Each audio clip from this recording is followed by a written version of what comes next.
Welcome back. In the previous session, we set up our project.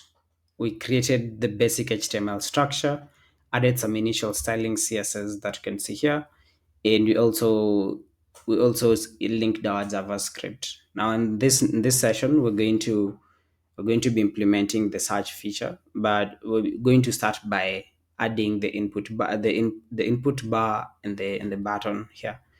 So to do that, we're going to use of course, we'll create a div. So create a div around this, and we'll give this div a margin bottom of 6 pixels. Now we're going to go ahead and start with the input. We'll give the input type is text. We'll give it an ID of search input. It will also need a placeholder, and for the placeholder, we'll say search for a recipe. So now if you go and look at this is what it looks like right now, but you can go ahead and style it a bit. So we'll give it a class. And for styling, we're going to do something really simple. We'll just give it a border, a padding of 2 pixels, and we'll make the width full. You might need to change this a bit later, but we will see how it looks like at the end before we make that decision. And if you go to our application, this is what the input bar looks like.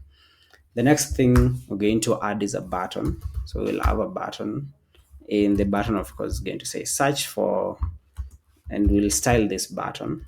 This is how it looks like at the moment. So it needs a bit of styling for it to be a bit more presentable. We'll give it a background color.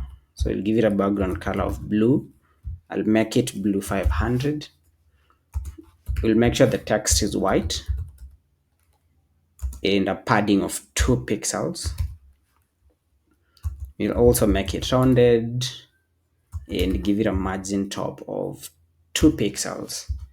I also need to give it an ID. I'll do that here. I'll give it an ID of search button.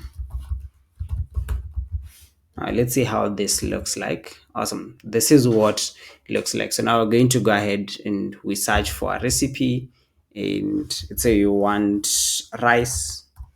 If it exists, then we click on search and we're going to see the results. Again, we still have a bit of a long way to go, but this is a good start. So far what you've done is you've added an input field for the search query and a button that's going to trigger the search. And we've also added the IDs that we're going to be using for our JavaScript. And the next session, we're going to start creating or writing the functionality that is going to make all of this magic happen. Thank you, and I'll see you on the next one.